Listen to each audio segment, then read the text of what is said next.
mengobrolkan dengan mereka, karena berdua mereka mengobrolkan, kita tidak boleh berbicara dengan siapapun. Pesan gurunya.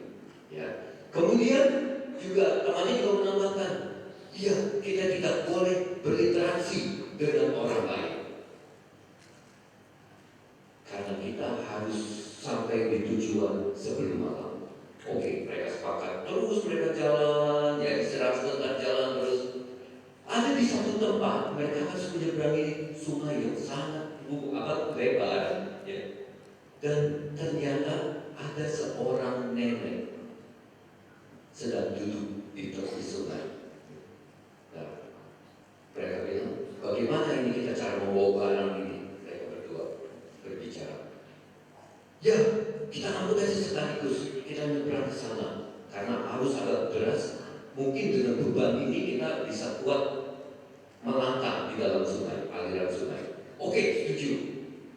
Tapi ketika mereka mau maju, ada salah satu dari mereka bilang, stop. Lihat, ada ibu tua itu. Apakah kita mau tanyakan kenapa dia duduk di sana? Temannya bilang, ingat, guru sudah bilang jangan ajak obrol orang lain. Gak apa-apa, kita tanyakan dulu. Hai kawan, yang lebih istilahnya yang lebih penurut ini bilang, jangan, kita tidak boleh berinteraksi. Akhirnya si biksu yang ini tetap meletakkan barang-barangnya. Akhirnya dia datang ke ibu tua itu.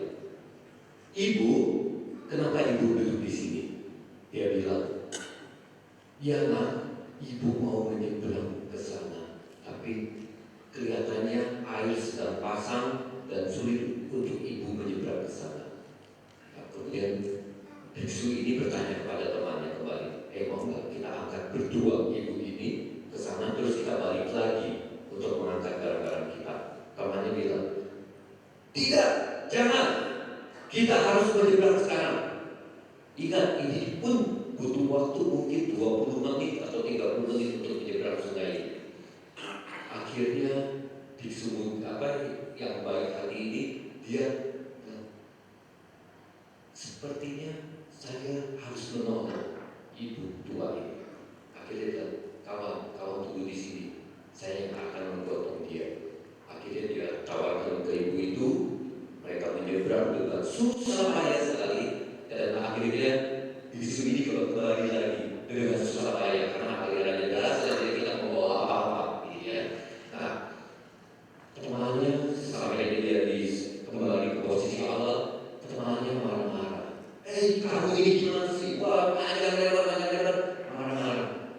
Tapi biksu yang baik hati ini hanya mengatakan, kawan, lupakan yang tadi. Mari kita bawa barang-barang kita maju sekarang. Sambil menyeberang dengan susah payah, biksu yang kerasa, yang galak tadi tetap bawel. Ini gara-gara manusia.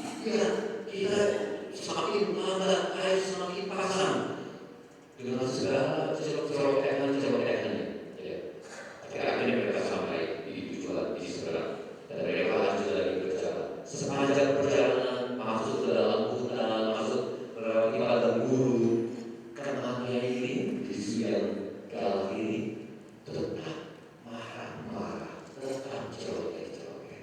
Tidak berhenti. Akhirnya biksu muda ini dia hanya menutup kupingnya, dia tetap jalan di depan dengan semangat. Sesampai di tujuan, ternyata mereka sudah menjelang malam, sudah melewati maghrib, sudah melewati jam 6. Tapi mereka sampai di sana. Akhirnya biksu yang baik hati ini yang menyampaikan kepada kawan, tidakkah kamu menyadari bahwa kita sudah sampai di sini? Hentikan cerotehanmu, jangan marah-marah lagi. Dia masih celoteh lagi. Ini gara-gara kamu sudah kawan, kita ini sudah sampai. Berbahagialah kita sudah sampai di tempat ini. Mari kita lupakan semua masa lalu itu. Mari kita temui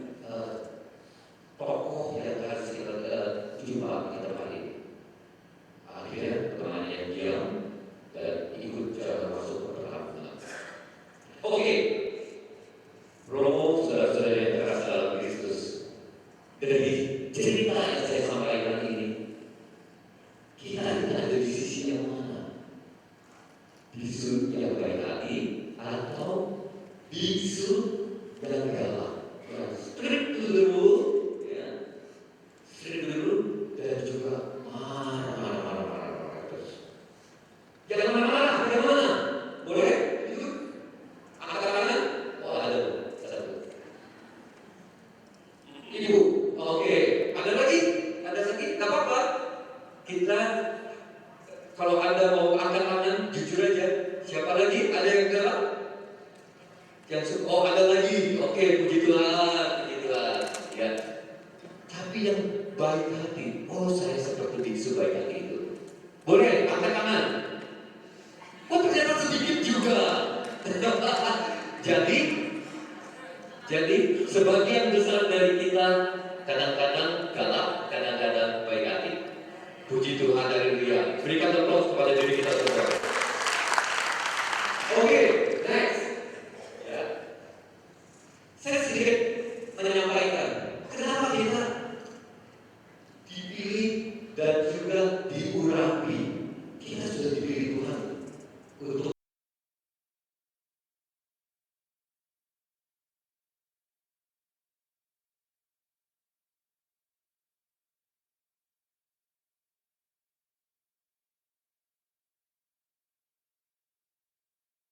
baru, ya, yang baru masuk join di pembaruan karismatik Katolik. Tapi ini juga bisa membekali kita semua yang sudah lama. Siapa tahu, oh ini saya baru tahu. Ya.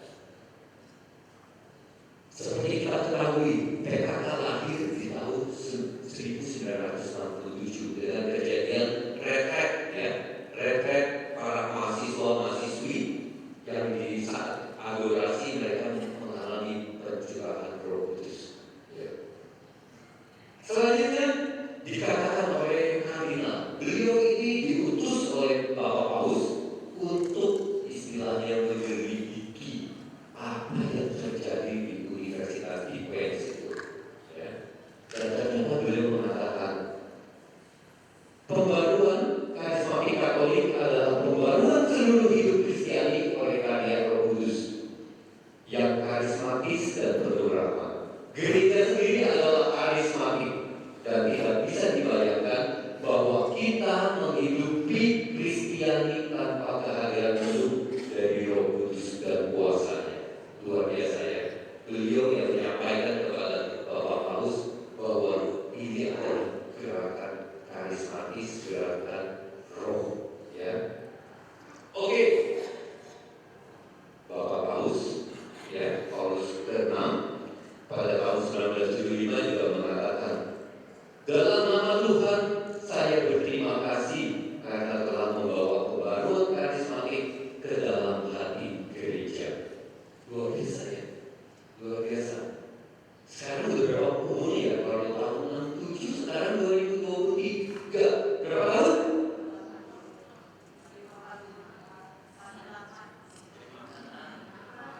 Berapa? 56 tahun. Kalau ini bukan gerakan yang baik, tentu mungkin sudah hilang. Betul? Tapi gerakan karismatik ini tetap berjalan, tetap bertumbuh. Bukan hanya di Indonesia saja, tapi di seluruh dunia. Ya. Oke, lanjut. Dia mantan Charles Whitehead, ya. Beliau mantan petinggi, pemimpin ICRES, ya. ICRES itu Badan Pelayanan Internasional yang berkedudukan di Vatikan, kantornya di Vatikan. Ya. Dia mengatakan bahwa untuk menolong umat menghayati suatu hidup baru di dalam Roh Kudus. Kita diperbarui bila kita membuka diri kepada Allah dan menerima apa yang ditawarkannya. Kepenuhan karya Roh Kudus. Inilah pekerjaan Allah, bukan pekerjaan kita, dan Dialah yang menguasai dan mengarahkan. 56 tahun. Ini bukan gerakan apa yang manusia mau, tapi ini adalah gerakan Roh Kudus, merupakan gerakan dari Allah sendiri. Ya, oke, next. Paus Yohanes Paulus II tahun 1981 juga mengatakan bahwa gereja telah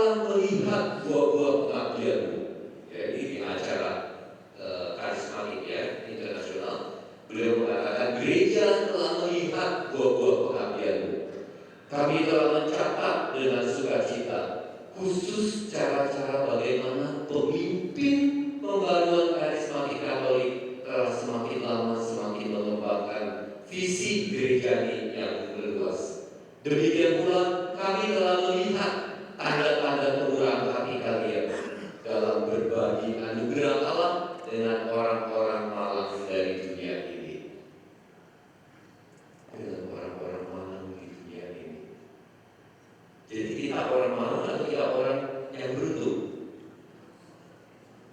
Amin, beruntung kita semua. Ya, karena kita yang sudah mengalami baptisan Roh Kudus ya. Jadi kita yang sudah mengalami pembaruan. Ya, dan Paulus di sini juga menekankan bahwa betapa pentingnya PKK, pembaruan karismatik Katolik. Oke, lanjut. Paus Fransiskus juga mengatakan orang-orang, maksudnya pria dan wanita, yang diperbarui setelah menerima rahmat pembaptisan dalam Roh, maka mereka menghidupkan persekutuan, komunitas kovenant, sekolah pembinaan, sekolah evangelisasi, kongregasi religius, komunitas ekumenis, komunitas bantuan kepada orang miskin, dan yang membutuhkan sebagai buah dari rahmat tersebut. Ya. Percaya teman-teman, saudara-saudari yang hadir di sini bukan hanya aktif di persekutuan doa saja, tapi ada juga yang aktif di paroki, di lingkungan, wilayah, bahkan ada yang aktif juga di keuskupan. Amin. Siapa? Boleh saya tahu siapa yang aktif di luar PDPKK? Mungkin di kategori yang lain juga. Oh ya, banyak. Puji Tuhan, haleluya. Ya, kita bukan eksklusif, tapi kita juga menjadi garam. Ya, puji Tuhan, haleluya. Oke, lanjut.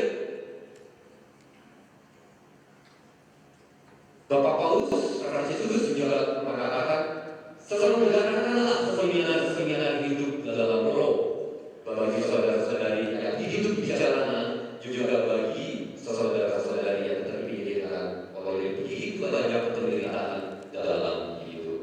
Ya. Kalau di Bogor itu pelayan-pelayan di PDPKK umumnya dulunya orang-orang yang berkorban berat. Mudah-mudahan tidak untuk teman-teman yang di dalam BPPB ini Semarang. Betul kan? Betul. Oh, bilang aja artinya semuanya juga terkorban berat. Tapi sudah disembuhkan. Amin. Amin. Oke, ya. Oke, selanjutnya. Di dalam ceramah umum pagi ini ada 3 hal yang ingin saya sampaikan. Yang pertama yaitu persahabatan untuk menjaga keberlanjutan pembaruan. Yang kedua, persahabatan murid Kristus diikuti kaderisasi dan regenerasi. Dan yang ketiga, kaderisasi dan regenerasi tim dan moderator PKK. Ya, Bapak Ibu tidak usah moderat. Nanti saya berikan hal ini kepada panitia untuk dibagikan. Ya. Terima kasih Toto. Oke, ya, yuk lanjut. Kita masuk yang pertama, yaitu persahabatan untuk menjaga keberlanjutan pembaruan. Kita tahu tadi dari kisah yang saya sampaikan, 56 tahun lebih dari setengah abad. Ya, kita merayakan Golden Jubilee untuk apa? Dunia di BPN mengadakannya di Kota Bogor waktu itu 2017. Kebetulan kami PDK Bogor menjadi tuan rumah. Saya percaya beberapa teman-teman mungkin hadir di Bogor di tahun 2017 merayakan 50 tahun Golden Jubilee PKK. Ya. Nah, 2 hal penting dalam pembaruan karismatik Katolik. Yang pertama adalah persahabatan dengan Tuhan. Ya, di sini kita bicara pengalaman akan pencurahan Roh Kudus. Kemudian ada juga yang kedua, persahabatan dengan sesama. Kita membicarakannya mengenai pembaruan. Kita bicara mengenai persekutuan doa untuk memelihara dan memupuk kehidupan hasil dari pencurahan Roh Kudus. Ada yang kenal ini siapa? Ini tokoh luar biasa. Father Raniero Cantalamessa, ya. Beliau mengatakan pengalaman menerima pencurahan Roh Kudus adalah suatu permulaan dari hidup yang baru. Setuju? Setuju ya? Saya dirubah hidupnya juga melalui SHDR, ya. Oke, lanjut. Beliau juga mengatakan saya memiliki dua kehidupan. Satu sebelum pencurahan Roh Kudus dan satu lagi sesudahnya. Setuju? Oh, nggak semangat ya. Ada yang bilang mungkin belum mengalami pembaruan. Setuju? Puji Tuhan, haleluya. Oke ya, lanjut. Ada yang kenal dengan tokoh ini? Belum. Beliau adalah termasuk tokoh awal yang memulai PKK di Indonesia, yaitu Romo Sugiri SJ. Ya, beliau juga pernah menjadi koordinator di BPKKJ, ya, juga aktif di BPN waktu itu, dan banyak menulis buku mengenai pembaruan karismatik Katolik, ya. Nah, oke, beliau di dalam perayaan Golden Jubilee di Bogor waktu itu 2017, kami mengundang beliau untuk memberikan kata sambutan karena ini tokoh penting. Tapi beliau naik ke mimbar hanya mengatakan demikian. SHDR, SHDR, SHDR. Ajak orang sebanyaknya untuk mengalami pencurahan Roh Kudus. Setelah itu beliau meletakkan mic, kemudian turun ke bawah, kembali ke kursinya.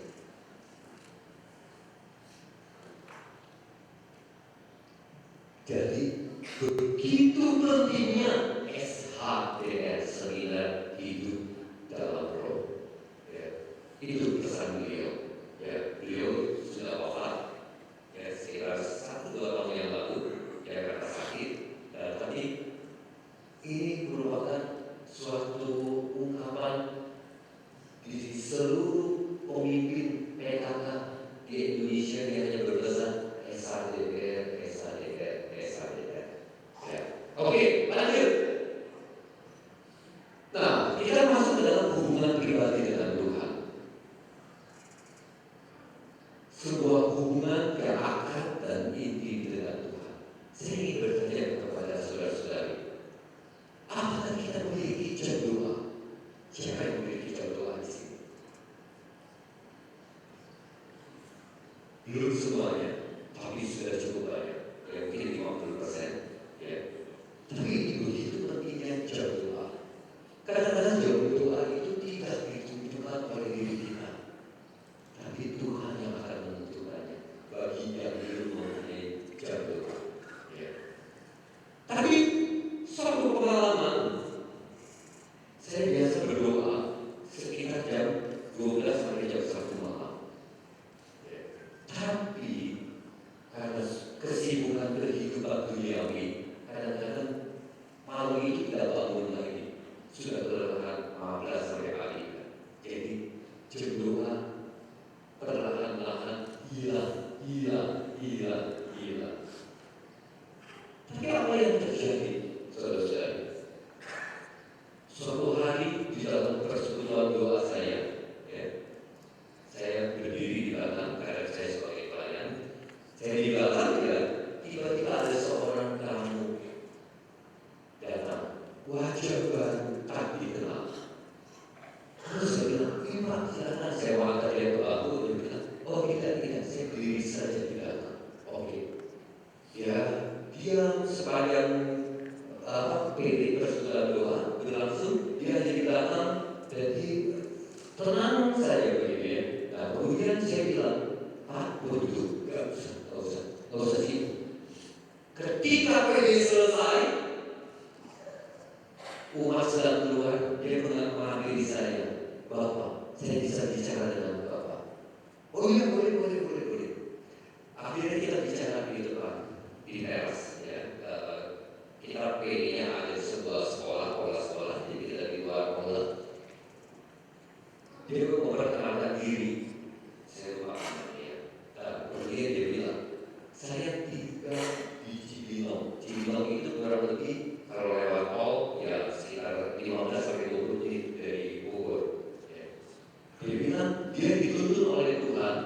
dari Cibinong ke Kota Bogor, kiri kanan kiri kanan kiri kanan, akhirnya sampai ke PT PKK saya. Dan dia bilang, pas saya melihat Bapak, saya diminta bicara dengan Bapak. Akhirnya saya bilang, memang Bapak mau menyampaikan apa? Dia cukup mengatakan kepada saya, Bapak, kembali ke jam itu apa? Terus saya masuk. Aduh, itu seperti apa ya? Rasanya seperti panah sampai masuk ke target gitu ya. Lingkaran. Oh, dia menyampaikan seperti itu. Oh, saya bilang, oke, baik Bapak. Nah, tapi setelah itu dia ngobrol dengan saya hampir 2 jam di lapangan parkir. Hanya menyampaikan kesatuan.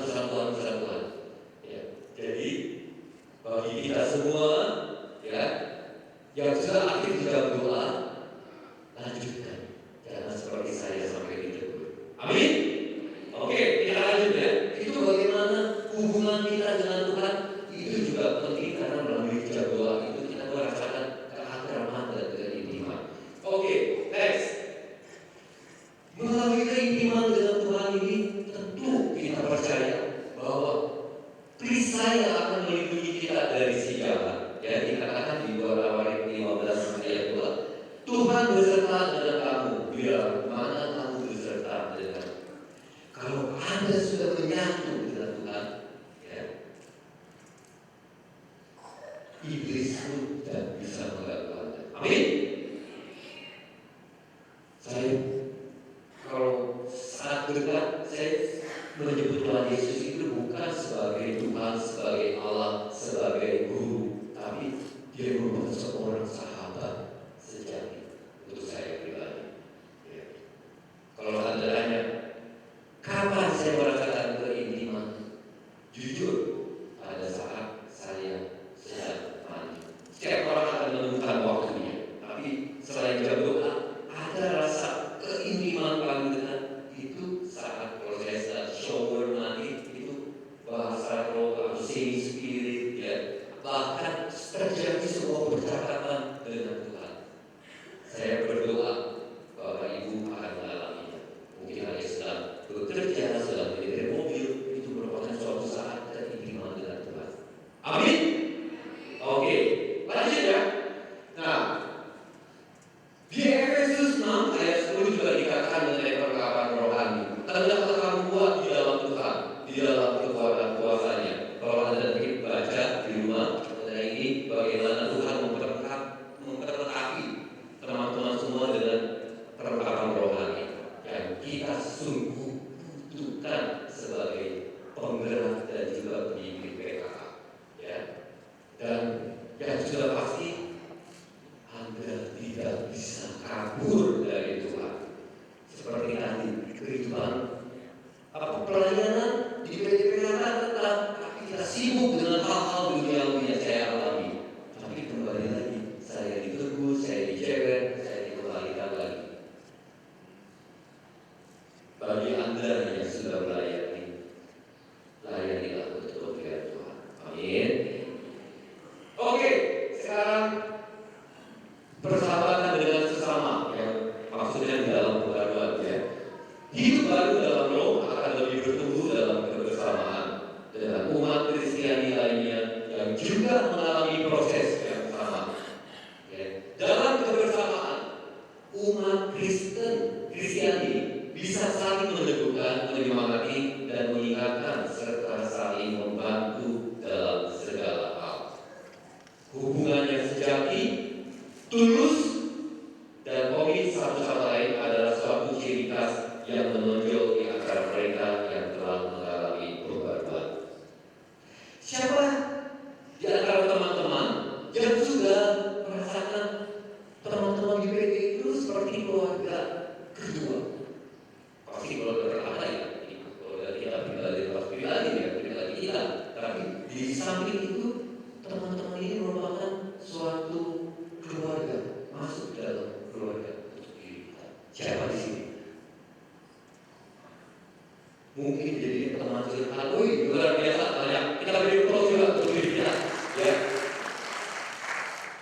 Mungkin teman kita ini lebih dekat daripada adik ataupun sepupu.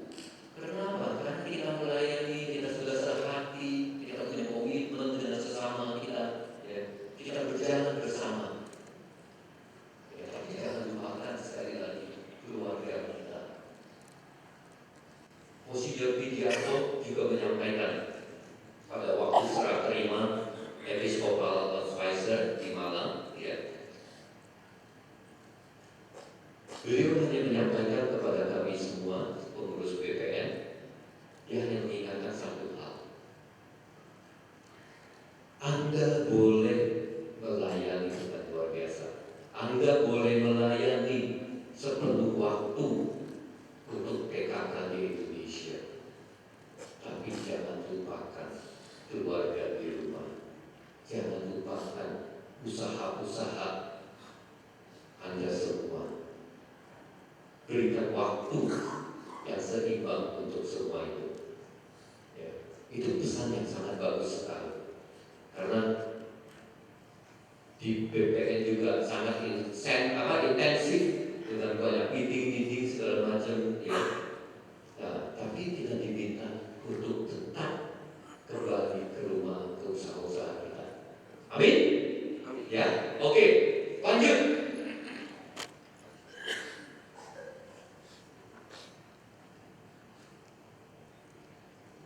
Dikatakan setiap umat Kristiani harus berinisiatif dan berusaha untuk mengembangkan karunia dan karisma Roh Kudus yang telah diterimanya, karena semua itu merupakan anugerah Allah. Saudara-saudari, tadi pagi setelah penyembahan tadi WL Mas Edwin mengajak kita semua untuk masuk dalam keheningan. Dia mengundang kita semua untuk menyampaikan pesan Tuhan, baik sadar, pengetahuan ataupun nubuat. Ada kata-kata yang kita dapatkan tadi pagi.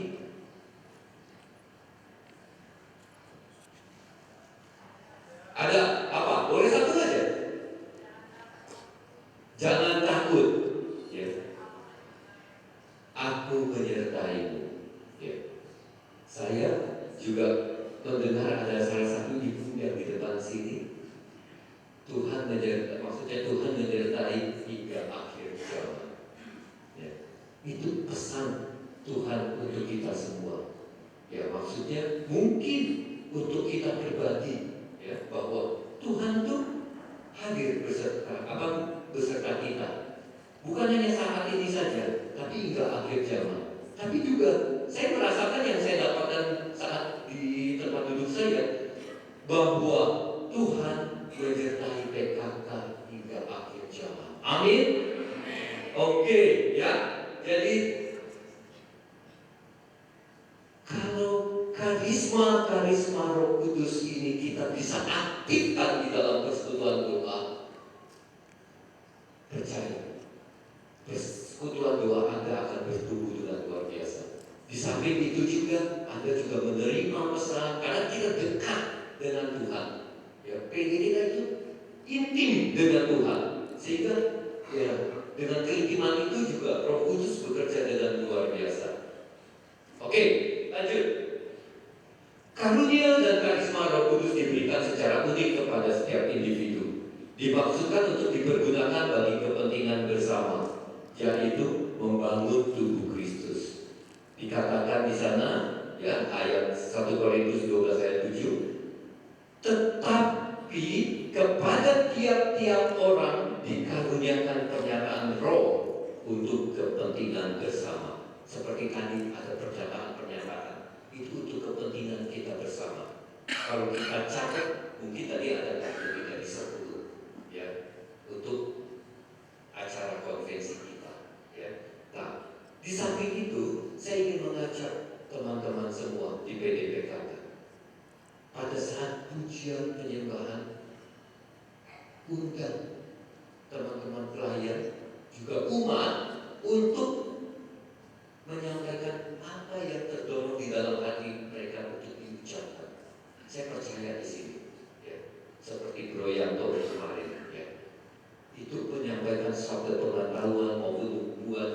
dengan luar biasa. Apakah ada Bro Yato yang bisa seperti itu? Tidak. Anda cukup berdoa dan meminta. Dalam doa pribadi, nyatakan kerinduan teman-teman untuk sebuah karunia. Saya sharing. Saya mengalami pencurahan Roh Kudus di tahun 2005 juga, ya. Setelah itu mulai melayani di PDPKK. Tapi saya ada satu hal yang saya rindukan, yaitu resting in the spirit. Ya, tahu kan resting in the spirit ya? Digoin, jebrak gitu ya. Nah, tapi apa yang saya dapatkan? 4 tahun saya menunggu untuk mendapatkan karunia tersebut. Setiap acara pencurahan Roh Kudus atau ada referen pengutusan atau acara apapun yang dimana ada pencurahan Roh Kudus, saya hanya minta satu, Tuhan, saya minta bisa resting in spirit. Dan kenyataannya 4 tahun pada acara Isau Perdana di Jakarta tahun 2008, ya. Saya waktu itu sebagai panitia, saya maju ke depan ke seorang brother dari Korea yang jago, namanya brother apa? Lupa saya. Terkenal beliau. Saya hanya berlutut, didoakan, ditumpang tangan, didoakan. Saya hanya bilang di dalam diri saya, Tuhan, ini aku. Langsung tiba-tiba, wah, rasanya begitu nikmat loh resting in spirit. Ada yang belum pernah resting in spirit? Wah, Bapak itu yakin, Pak, Bapak minta untuk resting in spirit, ya. Walaupun hal kecil, di dalam doa kita boleh kita sampaikan kerinduan kita. Ada yang belum bisa berbahasa roh? Ada? Banyak? Boleh tunjuk tangan?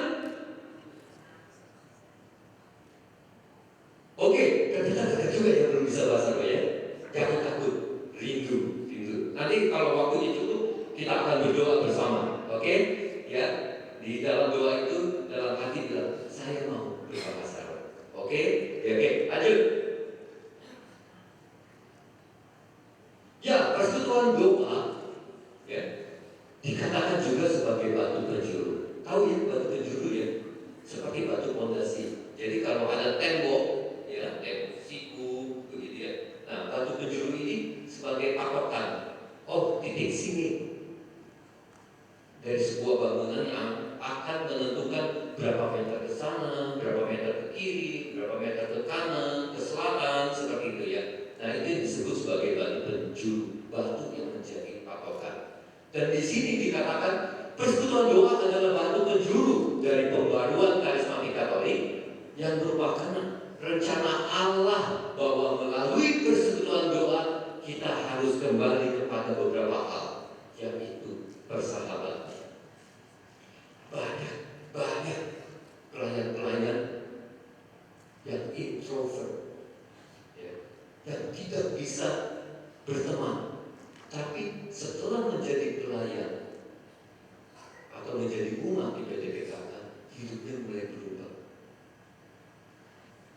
Ya, yang tadinya malu ngobrol sama teman, mungkin ada juga. Saya kenal seorang ibu di Bogor, pertama kali dia datang ke PDPKK itu tidak bisa tersenyum sama sekali. Orangnya kaku, diem. Kata ini, wah tuh berjalan dan beberapa bulan kemudian dia mulai bisa berinteraksi,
PD pelayan.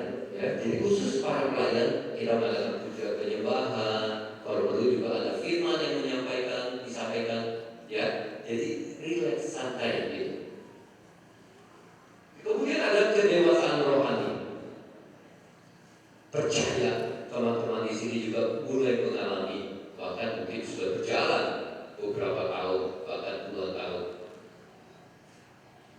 Kok rasanya rohani kita semakin mantap ya dengan Tuhan Yesus di pelayanan, semuanya terpanggil. Ya, kemudian ada juga hidup yang berpusat pada Allah. Ya, karena kita persekutuan doa, tugasnya apa?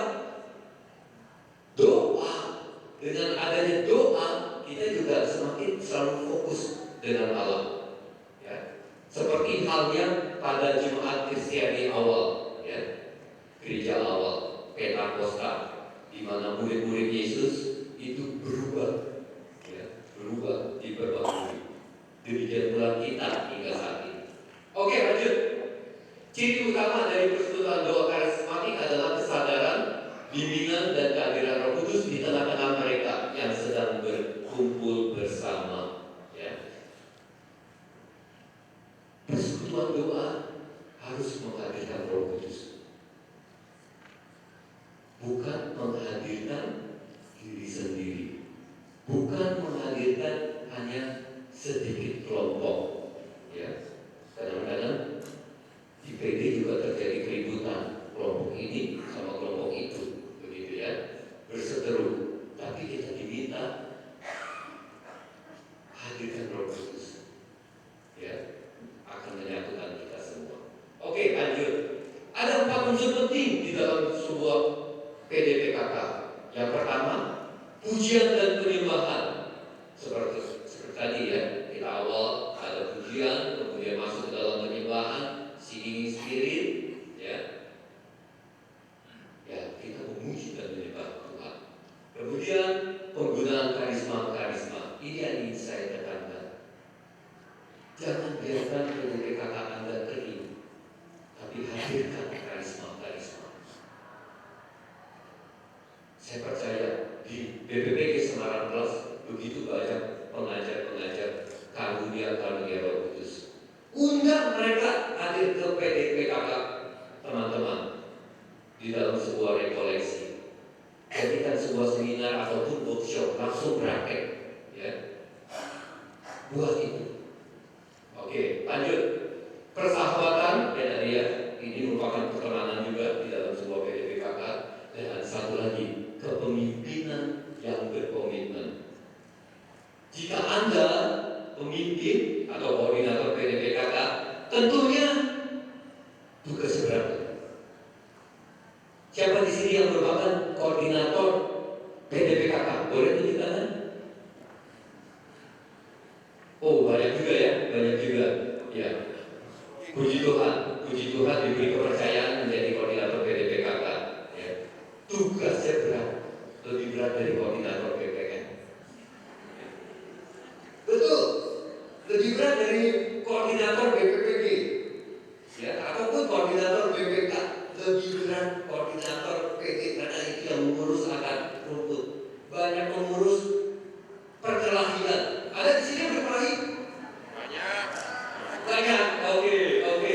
Mungkin nanti di topik tersendiri ya. Saya pernah menjadi koordinator PDPKK, ya. Luar biasa. PDPKK kami itu sekitar umatnya ya, sekitar 70 sampai 80 orang. Itu menyusut hingga hanya 20 sampai 25 orang. Umatnya loh. Yes. Terus begitu banyak perkelahian, ya, keributan di dalam PD. Pas pemilihan saya terpilih jadi koordinator PD. Saya rasanya tidak bersyukur karena teman-teman selalu pesan, beresin PD kita tidak harus. Jangan lupa beresin PD kita.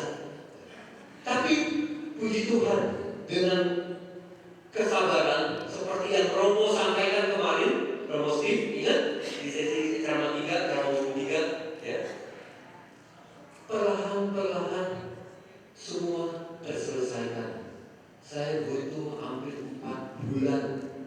untuk menyelesaikan semua perkelahian di dalam PDPKK saya. 4 bulan antara jam setengah 8 pagi sampai jam 11 pagi itu selalu telepon ya, telepon si A 1 jam, terus belum lagi nanti si C telepon bisa 1,5 jam ya. Aduh, akhirnya ajak ke kafe, ketemuin, kita bilang masalahnya begini ya, terus kalian saling baikan deh, aku tinggal. Nanti berapa menit aku balik, udah baikan, udah ada, gitu ya. Nah, tapi butuh waktu 4 bulan untuk menyelesaikan, membersihkan itu perseteruan di dalam persekutuan rumah, mempertemukan, teleponin, bener nggak si A ngomong begini, telepon si C.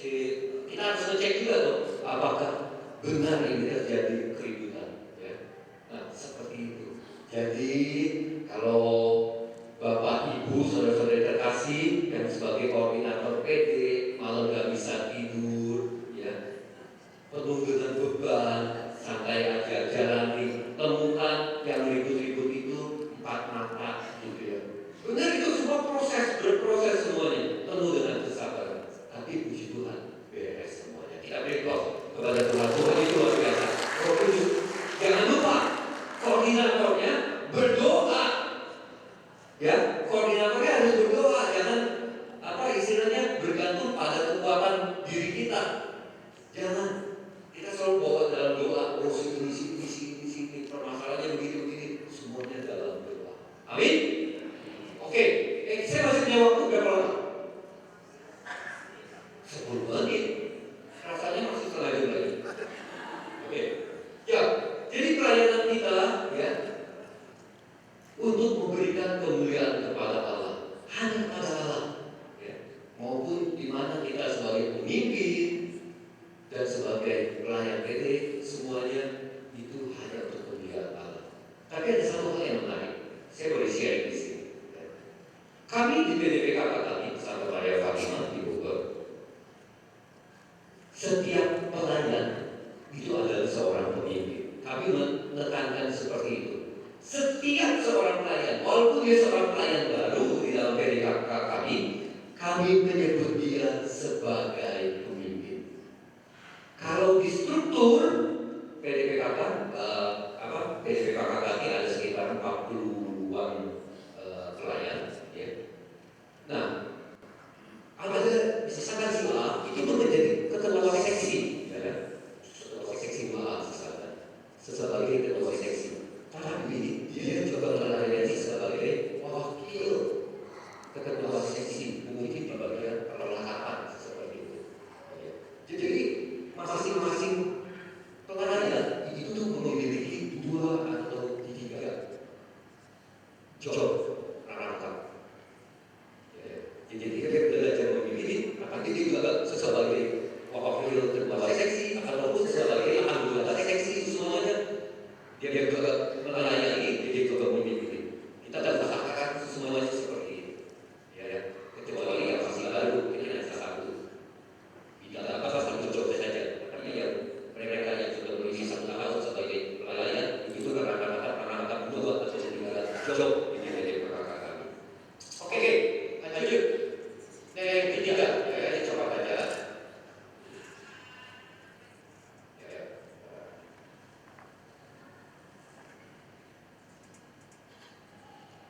Di sini saya ingin menjelaskan, yuk kita kembali kepada Tuhan Yesus.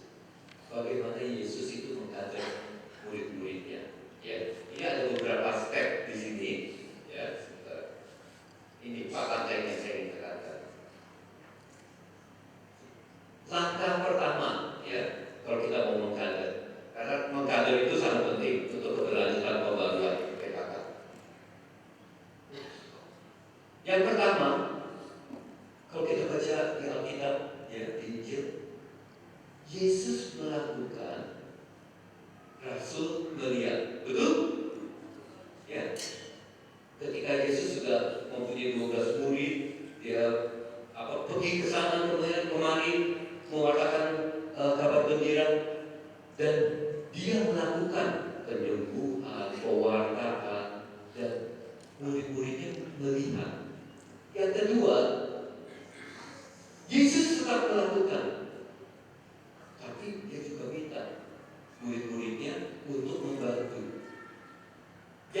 ketiga, Yesus membantu, tetapi murid-muridnya mulai melakukan.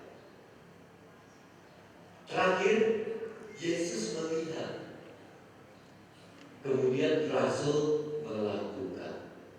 Apakah ini sudah diterapkan di PDPKK kita? Ya, seperti kemarin ada yang seperti anak muda, ya, orang muda itu juga kadang-kadang merasa, sudah menjadi kader, tapi tidak diberi contoh, tapi tidak dibantu, tidak diberi pengarahan, tapi hanya diberikan tugas saja tanpa pengarahan. Jangan seperti itu. Kita kembali lagi dalam mengkader, ya. Kita harus belajar mengkader. Kita ikuti 4 langkah ini.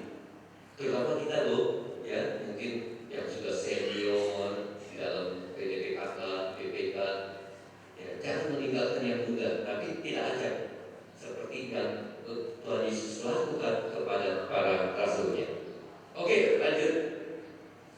Proses kaderisasi yang dilakukan oleh Yesus ini perlu diteladani oleh para pemimpin agar lahir pemimpin-pemimpin baru di masa depan. Ya, para pengikut tidak cukup diberi hanya teori, motivasi, dan pengalaman dengan menyaksikan para pemimpin berkarya, tapi mereka harus diterjunkan secara langsung untuk berkarya. Ya, puji Tuhan, jujur saya ingin mengatakan bahwa di dalam BPN pun pengurusnya sekitar hampir 70 orang. Ya, 70 orang itu ada kebinekaan, yaitu dari berbagai pelosok di Indonesia, dan juga hampir 70% adalah orang muda. Kita berikan aplaus untuk BPN khususnya Pak Budi Setijo, ya, yang sudah mempunyai inspirasi untuk mulai mengkader orang-orang muda. Oke, lanjut. Ini hal yang sangat penting, ya. Bapak Paus Fransiskus mengatakan, forgiveness sets our hearts free and enables us to start afresh. Forgiveness gives hope. Without forgiveness, the church is not built up. Ya, artinya pengampunan itu membuat hati kita bebas dan juga membuat suatu hal yang baru. Pengampunan memberikan harapan. Tanpa pengampunan, gereja tidak dibangun. Ya. Saya ingin menekankan sekali di dalam PKK. Ini beliau menyampaikannya ini di homilinya di hari Pentakosta tahun 2017. Beliau menyampaikan bahwa forgiveness atau pengampunan itu sangat penting, karena tanpa pengampunan seperti tadi banyak sekali keributan, perbedaan pendapat. Mari kita mulai berikan kepada yang muda ataupun yang muda kepada yang senior, kita berikan pengampunan, ataupun kepada romo, ya, romo juga kepada jemaat, ya, itu juga perlu memberikan pengampunan. Ya, jangan sampai romo nanti marah ke PDPKK, PDPKK-nya tidak mau dididik seperti itu. Ya. Nah, kita butuh sekali pengampunan di antara kita semua. Amin. Oke. Lanjut ya.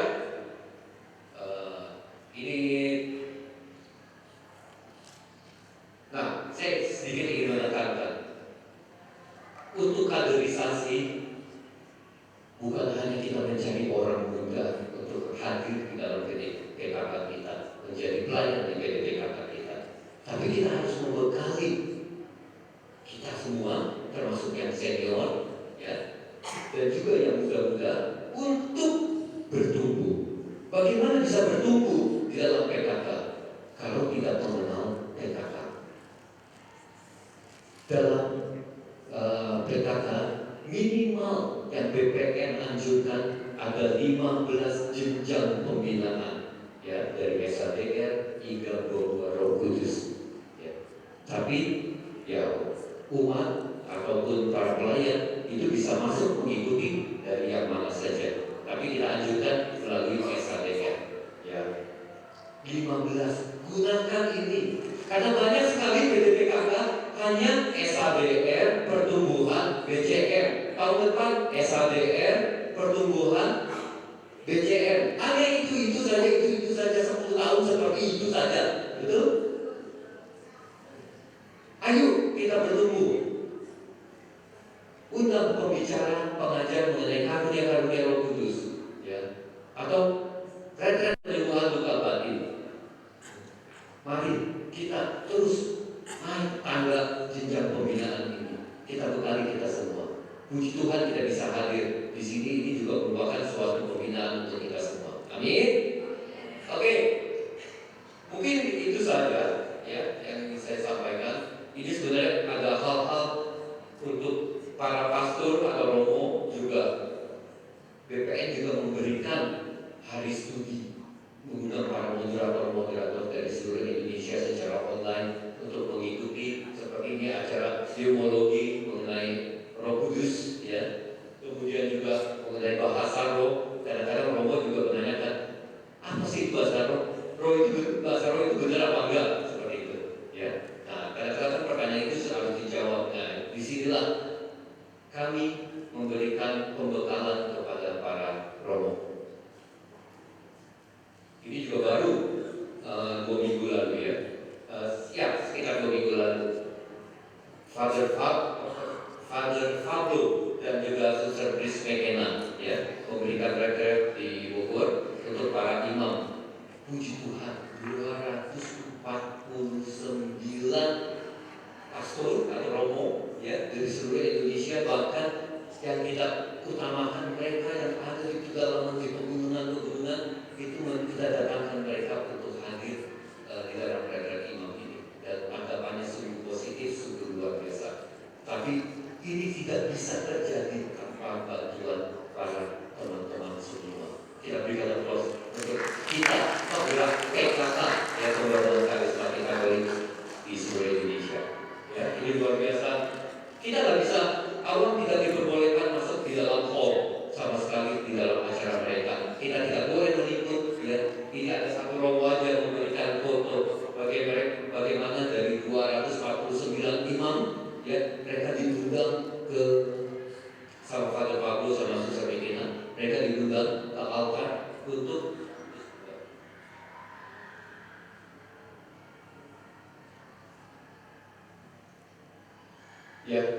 untuk mengulang janji imaman mereka. Pas melihat foto ini di WA Group, semuanya bilang, aduh, semuanya terharu sekali, ya, luar biasa. Oke.